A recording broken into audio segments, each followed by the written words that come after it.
Hello and welcome everyone to this episode of the Afghanistan podcast. Joining us today, we have Dr. Stephen Zunes from University of San Francisco.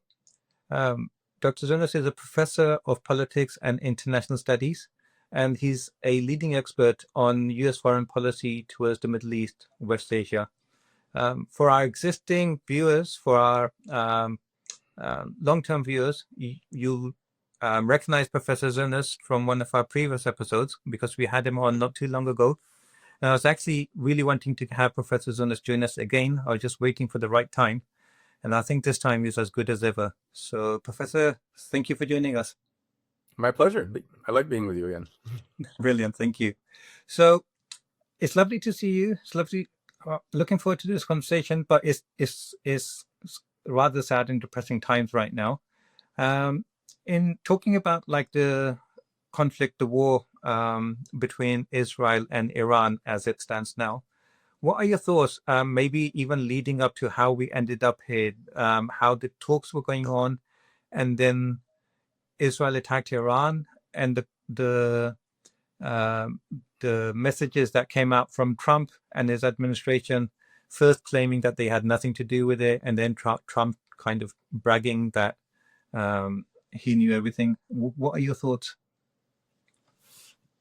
Well, first of all, I think it's important to recognize that if the issue really was concern about Iran nuclear program being moving on from its civilian focus as it is now to the development of nuclear weapons, the United States should have simply stayed in the Joint Comprehensive Plan of Action, the Iran nuclear deal that was signed by the United States, Iran, and five other countries back in 2015.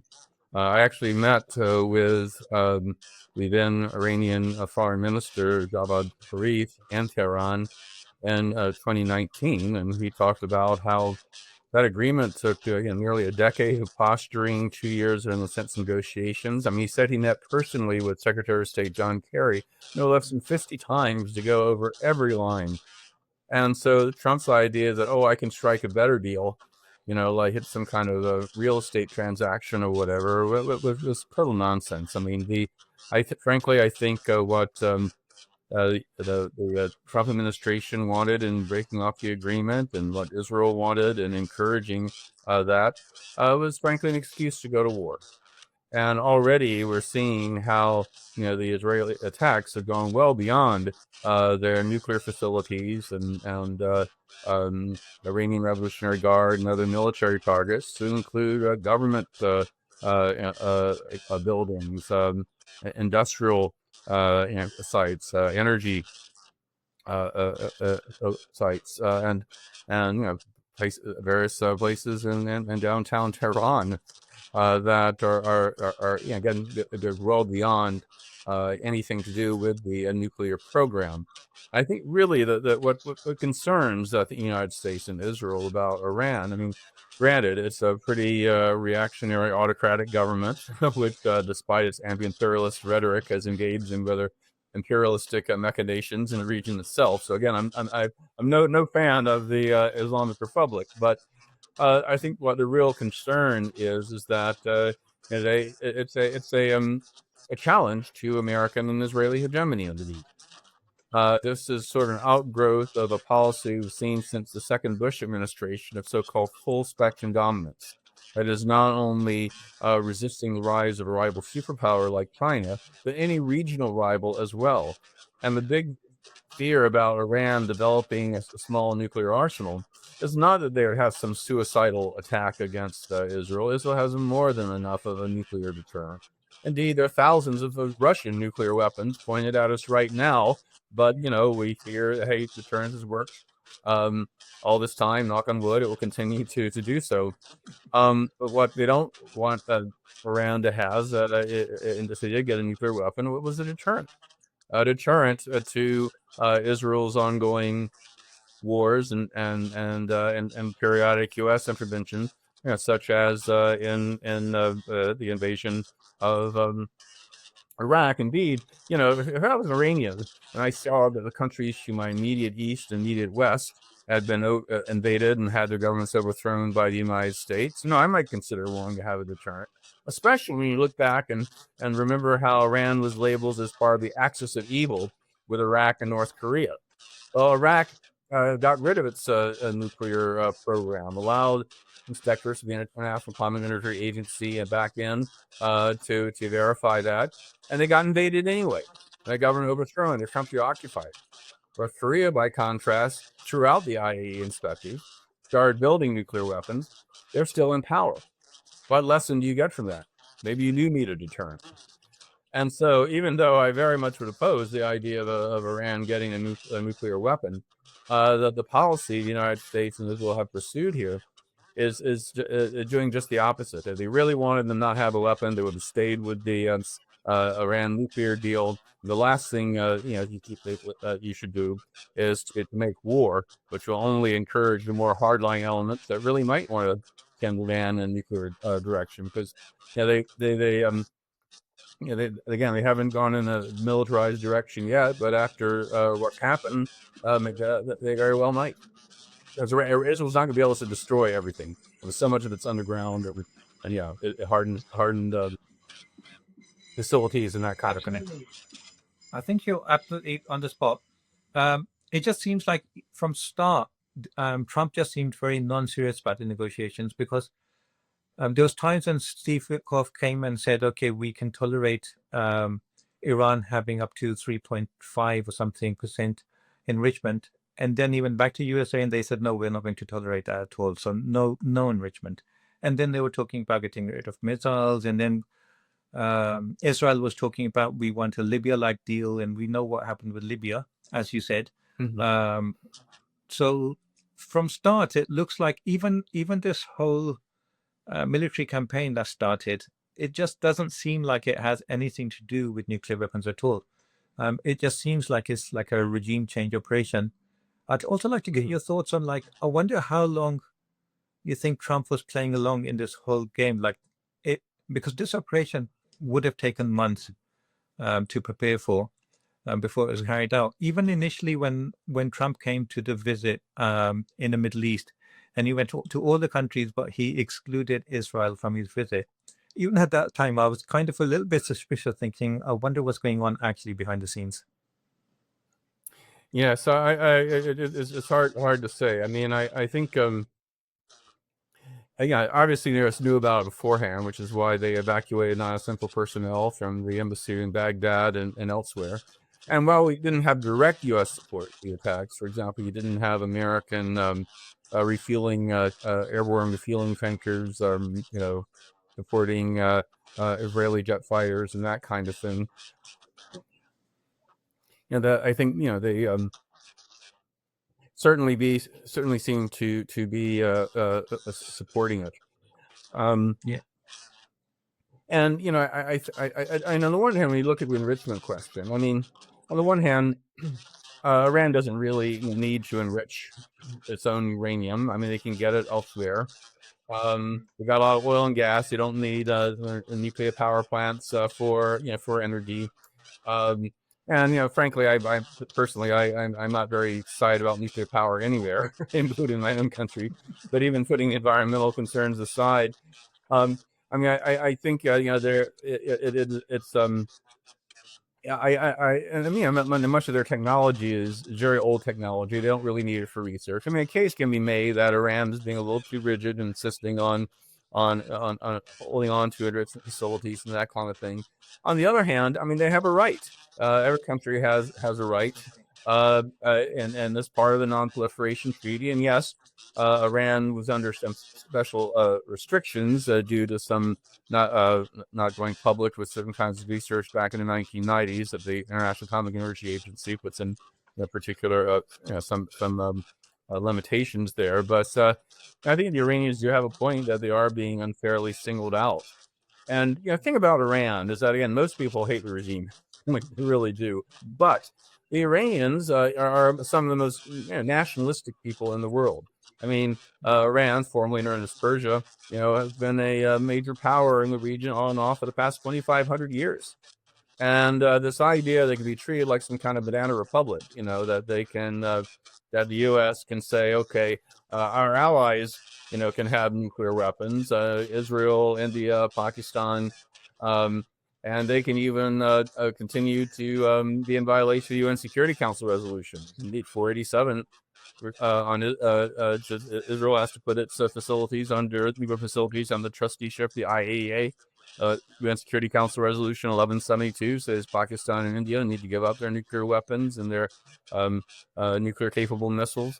But the U.S. says, oh no, we're not going to enforce those resolutions. We're even going to supply these countries with nuclear capable jet fighters. We've been signing a nuclear cooperation agreement with India, but when it comes to Iran, they can't even have a civilian nuclear program. They can't even have, even some mineral uranium reprocessing. And you have to understand how that stirs some pretty strong nationalist sentiments, even among Iranians who may be critical of the regime.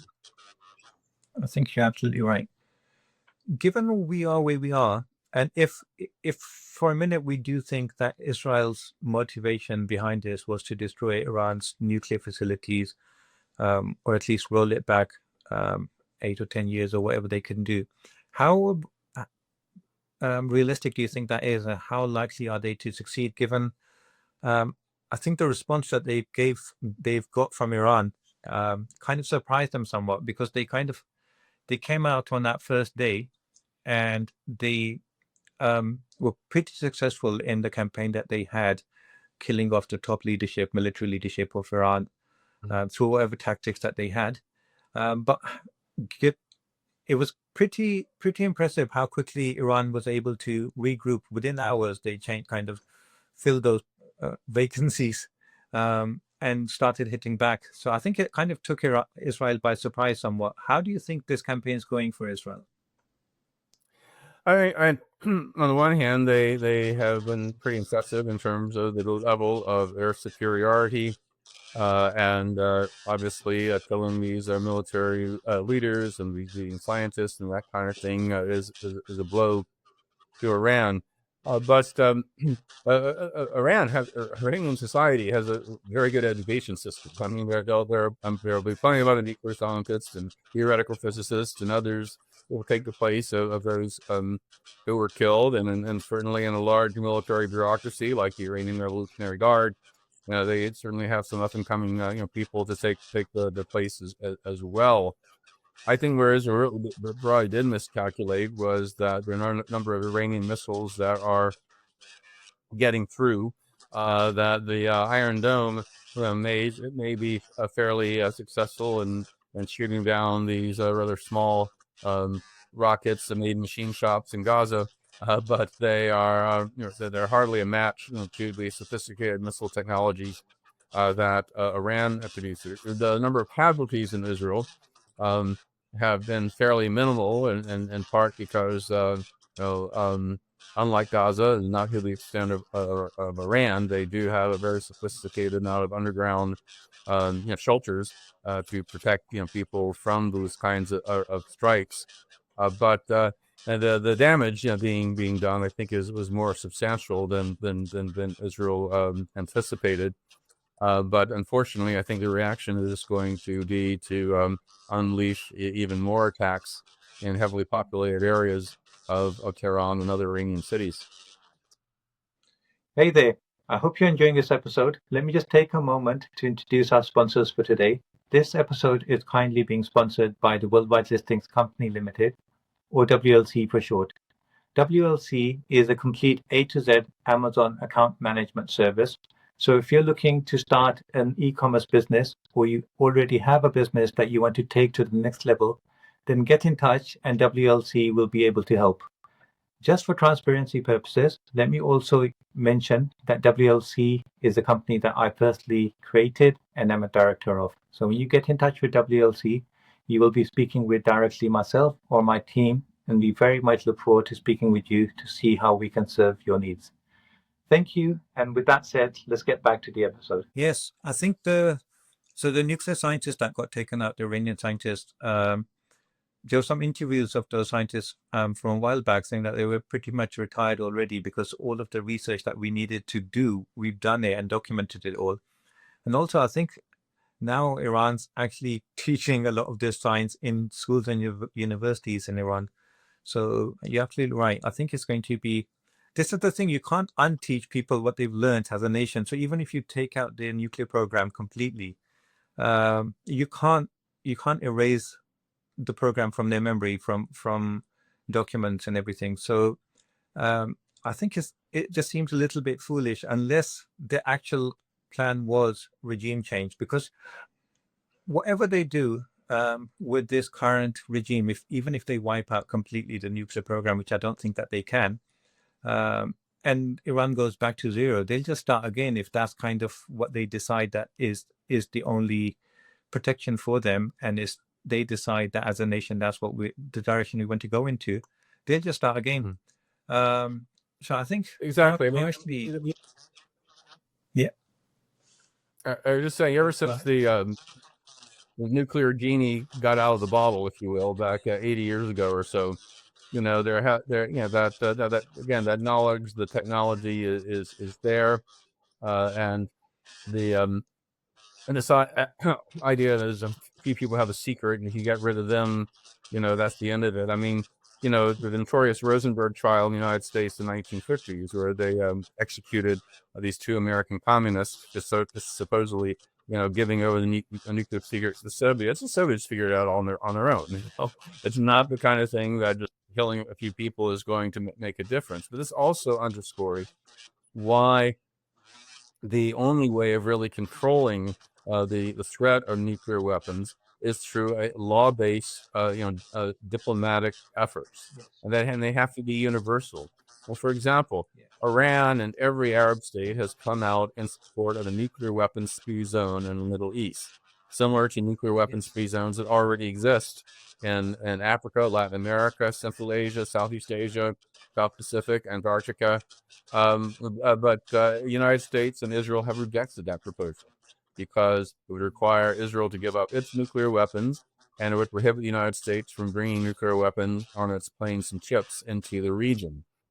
And instead, what the United States and Israel are going on is counterproliferation, which is an idea that you can impose a kind of nuclear apartheid, where some countries get to have this technologies and some countries do not, and the haves have a right to make war on the have-nots to keep them that way. But of course, that just leads to a reaction that makes the have-nots want to try even harder to become nuclear powers themselves. But even putting aside the important moral and legal questions here, that on a practical matter, this is not the way to go about nuclear non-proliferation. And then just one other thing to mention that's important, is talk about Iran violating the non-proliferation treaty by not going along with the special restrictions the IAEA put on. But you read the non-proliferation treaty, and it's only 2 pages long. It's available online. It's very, very simple. It's worth reading. There's a clause there that says that the non-nuclear states, and agreeing not to develop, in return for the non-nuclear states agreeing not to develop nuclear weapons, the existing nuclear powers would make a good faith effort to disarm, to get rid of their nuclear weapons. They have a comprehensive treaty that eliminate nuclear weapons altogether. So, and obviously that hasn't happened. So if you want to find countries that are in material breach of the NPT, look no further than the United States, Britain, France, Russia, and China, who, the original architects of the treaty, who refused to go through their end of the bargain. I'm actually really surprised, given the history of where we started, that Iran hasn't got a nuclear weapon so far. I think ultimately, as tragic as it is, I think that might be the one mistake that they made, maybe not to have a nuclear weapon. Well, I mean, I don't think it's a mistake, simply because I think they would be inviting even a greater conflict, I think, an earlier conflict. And I think generally the more countries that have nuclear weapons, the less stable things become. I mean, people refer to the security paradox, where countries that will develop a certain kind of a weapon system or increase their military potential for defensive purposes are viewed by their opponents as doing so for offensive purposes, and it ends up actually making them less secure and more prone to be attacked than they were in the first place. And that's why, again, these comprehensive agreements need to take place. In fact, if you look back to the end of the Gulf War in 1991, U.S. Security Council Resolution 487, which is the one that disarmed Iraq of its unconventional weapons. Basically, it also called that said explicitly that Iraq's disarmament was to be the first step of a region-wide a disarmament of unconventional weapons, that of a biological, chemical, and nuclear weapons. And though the United States used Iraq's alleged violations of this Security Council resolution, which in fact, Iraq was actually was in compliance for. The U.S. was lying when he said they weren't, but that was the excuse for the invasion in 2003. While insisting that Iraq abide by UN Resolution Security Council Resolution 487, they have not demanded that the other countries, including Israel, abide by this either. This is the double standard of it that gets everyone to just pull their hair out. That like there's a country with like blatant violation. They have nuclear weapons. They're not signatory to NPT, and no one's talking about that at all. Everyone's just talking about what Iran is doing, which is fair enough. But as you said, if we single one country out and start treating them unfairly, that's just counterproductive, and it's never going to work for the benefit of the global community. I've also heard that there were some talks about creating like a regional uranium enrichment program where countries like Saudi Arabia, UAE, Qatar, and Iran and other countries could jointly enrich uranium, which would then make it easier to observe and also make it more difficult for any one country to change the program into like a military kind of a. Did you hear anything about that? Yeah, yes, and there was talk. There was talk about that in the negotiations that were going on in Oman until very recently, and it seemed to be one reasonable compromise. And again, I think it would and that Iran would still be able to have access to enriched uranium, but it would not be an exclusive Iranian control. And again, they could be part of a consortium with other nations and not feel that they were being unfairly singled out.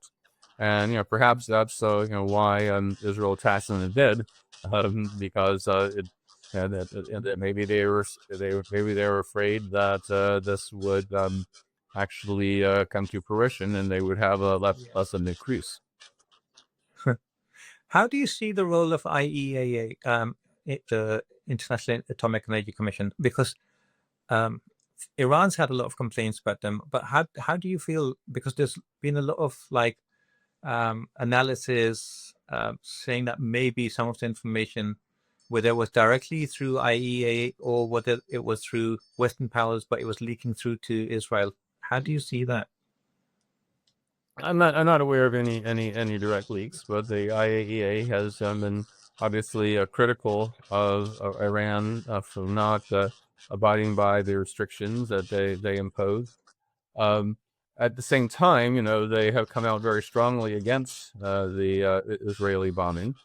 They have also raised concerns about Israel's nuclear program, and they were speaking out against. And Bush was insisting that Iraq, had an advanced nuclear program. They pointed out that their last two reports in 1998 and 1999 determined that Iraq had already eliminated it, and of course it was physically impossible, for Iraq to read it all up from scratch, given the nature of the sanctions on it. So I think by like any international agency that is dominated by Western countries is going to have a certain bias.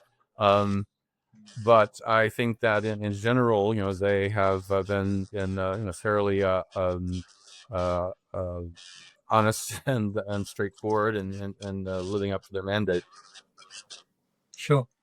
And um, looking at the trajectory of this conflict that's going on currently, so Israel is using airplanes, drones, and maybe some missiles, but Iran is solely relying on missiles. Um, and from what I've heard, they've got so many missiles that they can continue this for a year if they had to. But sooner or later, Israel is going to run out of defensive missiles, and that's going to cause a huge problem. So, how long do you think this can realistically last before someone has to step in, um, and step in to stop the conflict, not step in on behalf of Israel, hopefully? Yeah, unfortunately, I think both countries are led by somewhat demagogic leaders that are, you know, more determined to prove a point than protect their populations. And so I'm afraid this could indeed go on for some time. Um, and if indeed the balance for reasons that you mentioned or others, it does seem to lean more in Iran's favor. There very much is a risk that the U.S. Should be some more directly involved. That would be highly controversial here in the United States, of course. But for that matter, most Americans are opposing, according to polls, are opposing what Israel's doing, and that hasn't stopped the Trump administration from supporting Israel. For that matter, many leaders of the Democratic Party as well, though they are supposed to be the opposition party, they have largely sided with Trump when it comes to Israel's war on Iran, or for that matter, its war on Gaza. But one thing about Trump is that as horrible as he is on so many levels, including his disregard for international law, he really is pretty darn clear that he does not want the U.S. to get directly involved in major military operations. He'd much rather use surrogates like Israel to do the fighting. But again, I think the question is what you raised is a very serious one. That this could indeed go on for a long time, and I think Israel will get more and more desperate. And already, as of this recording, we just heard that Israel's called for the evacuation of a huge section of downtown Tehran, home of close to 300,000 people, basically declaring it a free fire zone, because there are some government ministries and other things there, and they really could start launching an all-out assault against the civilian infrastructure, like we have seen them do in Gaza and to an extent in Lebanon as well. Again, I hate, and at that point, Iran might get even more desperate and can conceivably try to close the Strait of Hormuz. And even if they were not successful in that, I can't imagine an insurance company and insuring any oil tankers while all this is going on. And so you can imagine the impact on oil prices and indeed the entire world economy. So there's a lot at stake here, and and so far we haven't seen either side willing to compromise or de-escalate. Yeah. You've touched upon it in your answer already, but knowing what you know about U.S. and its policy towards Middle East generally, um, how likely do you think it is that USA will get involved on the side of Israel? And if that happens, uh, how is that going to change the game? Because um, they will have bigger and stronger bombs to throw um, at nuclear facilities in Iran. So it'll definitely have more damage for Iran. But at the same time, it could have a lot of consequences for US bases itself in the Middle East. So how do you see the chances of that kind of unfolding? I certainly could see scenarios where the United States increases increases its military aid to Israel, and including very powerful conventional weapons, which could do a lot of physical damage. I think we could see Americans, as you saw on a smaller scale, several months ago when they had the brief minor exchange between Iran and Israel of using our own anti-missile weaponry stationed in Jordan or elsewhere. The risk there, of course, is that you do have these pro-Iranian militia in Iraq, that could then therefore, see U.S. forces as a legitimate target, and that could drag the United States into a war as well. Especially since the Trump administration could use an argument, well, these are Iranian proxies, therefore Iran is responsible. So we see this as an attack by Iran against us, so therefore we can attack Iran. So even though I think that the Trump's instincts are against the direct military involvement, I can see a number of scenarios where this might take place, and of course, that's the kind of slippery slope we see in a number of conflicts of them spreading and involving more and more parties. Yeah, and talking about more parties, like what do you think the stance of Russia and China is going to be in all of this? So far, they've kind of been restricted to just kind of backing Iran diplomatically. But do you think it could get to a stage where they feel, even if they don't have to step in, that they openly start arming Iran? That's a possibility, but I think for them, I think the smartest thing for them to do is just to step back and watch anti-Americanism grow throughout the Islamic world. I mean, I think again, as unpopular as Iran is in the region, for its intervention, its support for Assad, and some of its allied and Pakistani forces.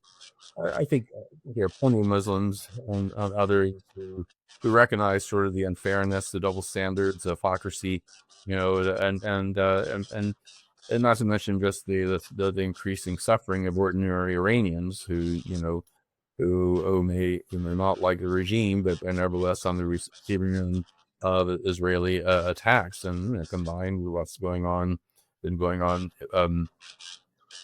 in Palestine.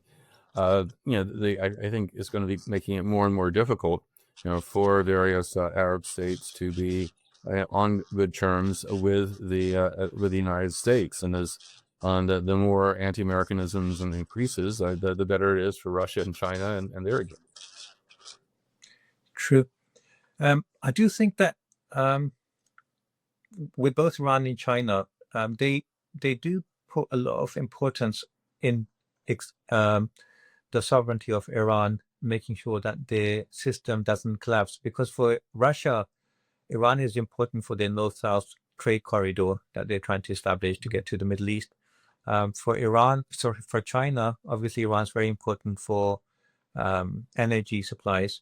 So it would be a huge kind of, if Iran did fall and if it was replaced by a West-friendly government, I think it's going to be a huge blow to both Russia and China. And I wonder if that's in their calculations.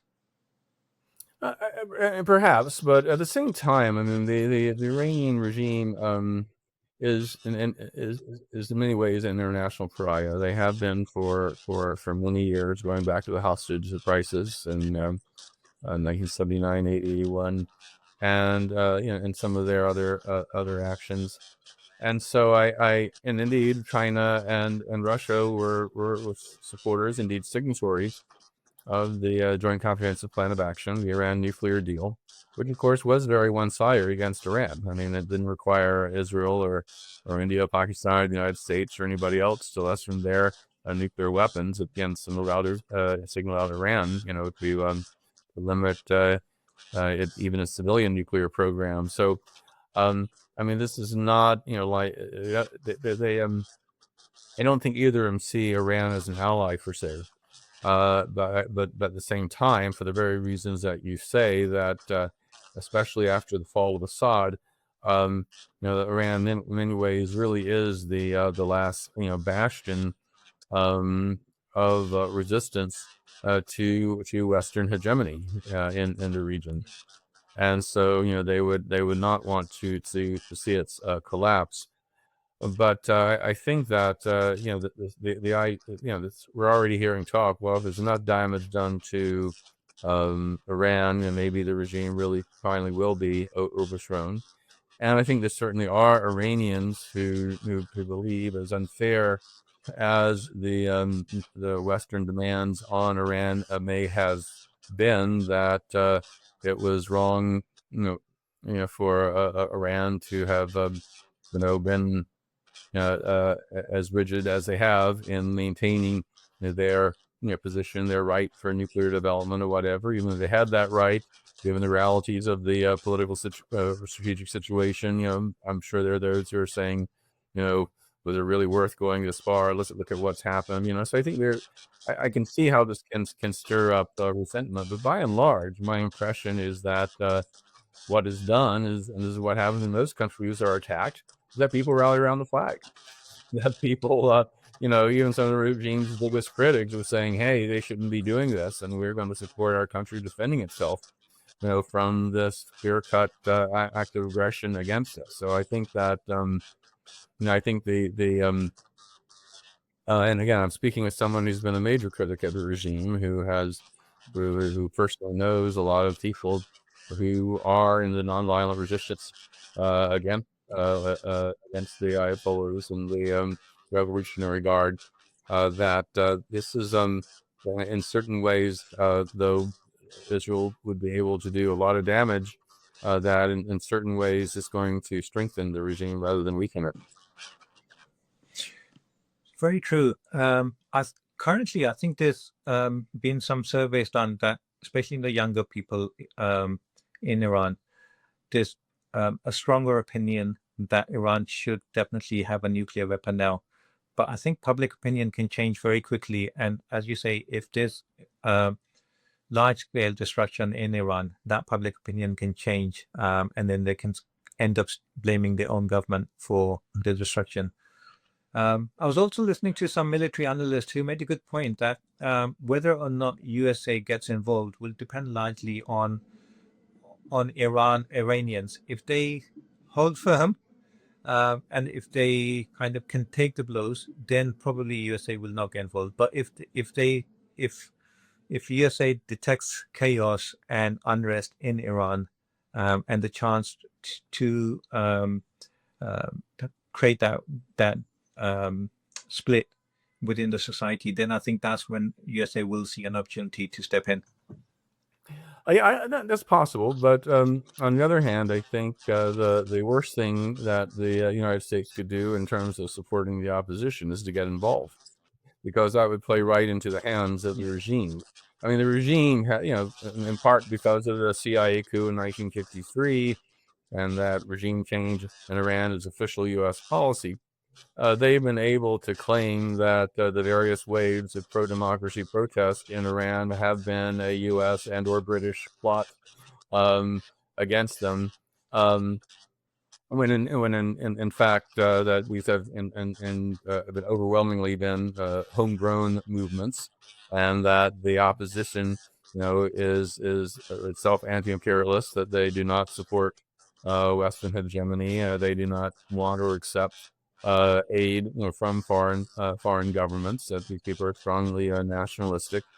Indeed, they realized that there would not even be an Islamic Republic if the U.S. and Britain hadn't intervened in 1953 and set up the Shah, and created this kind of backlash. I mean, the Shah was so, through U.S. and British support, was so effective at wiping out the leftist, nationalist, and liberal and secular opposition. The Islamists were Iraq the only ones left, and they ended up, being able to take over.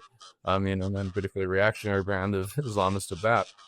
So, I think that no, if there is, I think that if the U.S. was tempted to get involved in things that are on an unstable level, I don't think they'd be welcomed by anyone. That's very interesting. Who are the biggest opposition groups within Iran? I know there's like a big kind of separatist movement in Balochistan, which borders Pakistan. Um, and then there was a communist movement. I forget their name now, but who are the biggest opposition? Yeah, there's the kind of the quasi leftist cults, the Mujahideen, and others, but it's not. I think it's not as much in terms of organized groups, because it would use the repression. They cannot organize openly. But I think particularly with young people, and there's an enormous amount of anger and frustration, everything from the social conservatism to the economic problems, part of which are a result of sanctions, but a lot of it's of the regime's own making, and the corruption and authoritarianism. I mean, the popular saying there is that the Islamic Republic is neutered, and that it is not a republic; it's an authoritarian state, and they're using Islamic rhetoric, but it's just it's a self-perpetuating ideology. It kind of reminds me of Eastern Europe, in the 1970s, when people recognized that these supposedly communist regimes really had nothing to do with socialism. They were just, again, a self-perpetuating elite. And like the 1970s, I think the Iranians are not in a point where they can, at a point to overthrow the regime, but the ideological hegemony was gone. People don't really believe it anymore. And so, whether it will be a kind of, whole-scale, civil insurrection of the kind that brought down the Shah and has brought down autocratic regimes in Eastern Europe and throughout the world, or whether it would be a more gradualist thing where reformist elements can take the helm and gradually move towards a more pluralistic kind of society. I really think that that's inevitable, because again, you have this very well-educated population that's tired of isolation, tired of authoritarianism, rigidity, corruption, the economic problems. But the problem is when the country's at war, when it's being attacked, people are going to rally around this flag, and people are not going to in a position to change things. I mean, if you look at Serbia, they were the opposition there was growing until the NATO bombing in 1999. That actually strengthened the regime, for a time. Well, eventually, they did come back and they won and ousted it. But that's how you engage in regime change. It's through largely nonviolent, democratic civil society organizations working from the grassroots. Massive, non-cooperation, weakening the system from within. If you try to force it from the outside, either just get more resistance, or if you do succeed in overthrowing, you can end up with a total mess like Iraq. Yes. After what happened in Syria, how the government collapsed without any kind of resistance, shocked everyone initially. And then I heard there was lots of talks coming out of Israel and some politicians in America saying that this is what will happen with Iran, and we can walk in and it's just going to be a walkover. I think if that's what they were thinking, I think from that point of view, I think it was a miscalculation, because Iran is not Syria. It's a very large country, um, and it's pretty powerful, and the government is quite stable compared to. Yeah, well, and again, there's a big difference between indigenous oppositionist walking in and a foreign invader. And so I think I would not, in certain circumstances, I wouldn't be surprised there could be at some point a collapse similar to what we saw in Syria. But it's going to have to be from within. It can't be forced from the outside, because again, the Iranians are strongly nationalistic people, and they They have had an incredible history of foreign imperialism, not just the United States, but Britain. If you go back far enough, Russia, Russian Empire as well. And so it's going to really have to be. It's going to have to be homegrown. And unfortunately, the events of the past week, I fear, have set that back. How do you see the role of Turkey and Saudi Arabia in this conflict? Because Saudi Arabia was a big rival of Iran, but in recent times, they've been able to kind of bridge a lot of the differences that they had with the help of China. And then with Turkey as well, they kind of see Iran as their rival to an extent in the Middle East, but they have kind of a love-hate relationship. So one at a time, because both of those countries, I think it's very important how they react. Mm-hmm. Yeah, I mean, I think there is I think well, again, there's no great love for the Islamic Republic. These countries are realistic enough to realize that they have to deal with them. And way back in the late 1990s, I was part of a small group that was doing some kind of trap to diplomacy, where we got some middle-level officials from Saudi Arabia, the Gulf countries, from Iran, and what was then Saddam's Iraq to meet. And it was really interesting. The message I kept getting from folks is that in many ways the United States was just really pushing this divide and rule policy. They were really trying to deliberately sow divisions between them. And what they wanted to do really was to say, hey, we do have these differences. These are significant differences on a number of levels, but we would really prefer to work them out ourselves. Thank you very much, and not have the involvement of outside imperialist powers. I think for me, the main problem is that this Western attitude of dominating. There's no diplomacy. There's no give and take. There's no win-win solutions. It's all zero-sum games and dominating. And I think as times are changing and they're not kind of keeping up with the changing times, in that the West is no longer in that situation where they can dominate endlessly around the globe. And I think to a large extent, that uh, kind of not understanding the times that we live in is part of the problem.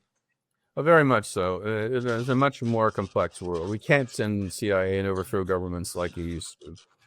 These societies are much more complex, including even in more authoritarian countries. You are seeing more civil society emerging, and new communication technologies and the like. These are not passive victims. And I think the so-called Arab Spring, the results were decidedly mixed. I think is an indication that it's not just government officials that are important. It's the societies as a whole. And but I think the problem in the West in general, particularly in the United States, is I think we do have this nostalgia for a period where we could just send in the CIA or send in the Marines or through economic and other pressure bend certain governments to our way of doing things. But that's not really possible anymore. And this is funny. I remember I first traveled to the Middle East. It was back in my late teens, which was way back in the early mid 1970s. And I've been talking to people would keep asking, "What does the United States think about this? Or what does the United States think about that?" My more recent trips, don't ask me. I don't care damn what the United States thinks about anymore. I think there is a greater sense of agency. And I think, and again, this is an area where I think Washington, some other capitals may have not gotten the memo that we are in a very, very different world. And indeed, that's the very kind of thing that gives the demagogues in Tehran and other capitals a kind of power, because they are able to build on this kind of resentment to justify their hold on power. Professor Zunes, thank you so much for your time and your input. It's always a pleasure to speak with you, someone who's so knowledgeable about the region, U.S. policies towards the West Asia. There's always so much going on, and of course, we'd love to have you back as much as we can. But thank you for today. Thank you so much, and thank you for your excellent line of questions. I really enjoyed this. Brilliant. Thank you. Take care. Bye-bye.